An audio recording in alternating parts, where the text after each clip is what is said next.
I've been on the internet, and I look at Yahoo, and they give you recommendations for companies.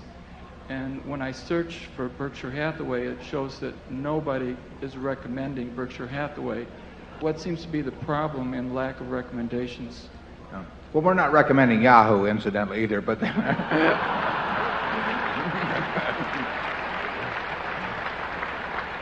we very seldom had stock recommendations over the years. As I think back to 1965, I can't think of a lot of brokerage reports that have recommended Berkshire. I'm not looking for any, reports at all. We are not looking to have Berkshire sell at the highest possible price, and we're not looking to try and attract people to Berkshire who are buying stocks because somebody else recommends them to them. We prefer people who figure out for themselves why they themselves want to buy Berkshire, because they're much more likely to stick around if they enter the restaurant because they decide it's the restaurant they want to eat at than if somebody has touted them on it. So we do nothing to encourage, but I think even if we did, we probably wouldn't generate a lot of recommendations. It's not a great stock to get rich on if you're a broker. Yeah, I think the reason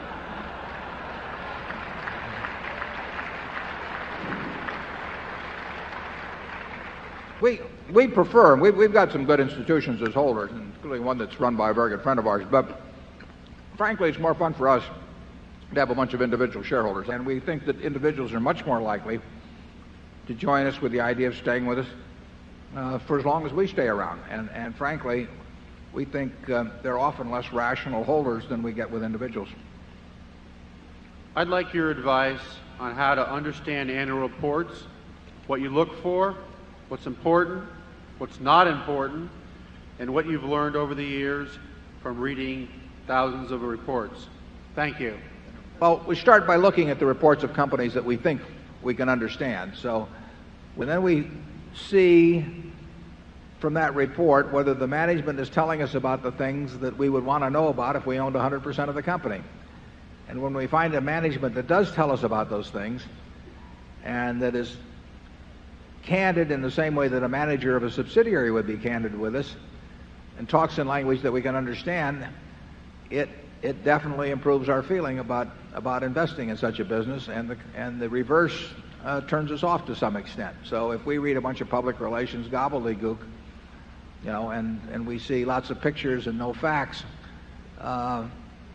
it has some effect on our attitude toward a business. We want to understand the business better when we get through with the annual report than when we picked it up. And that is not difficult for a management to do if they want to do it.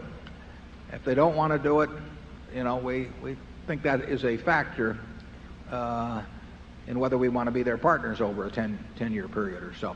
But we've learned a lot from annual reports. For example, I would say that the Coca-Cola annual report over the last good many years has been an enormously informative document. We bought that stock based on an annual report. We did not buy it based on any conversation of any kind with the top management of Coca-Cola, plus our knowledge of how the business worked.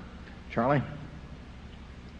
Yeah, I do think if you've got a standardized bunch of popular jargon that looks like it came out of the same consulting firm, I do think it's a big turnoff. That's not to say that some of the consulting mantras aren't right, but I think there's a lot for sort of candid, simple, coherent prose. A lot to be said for it.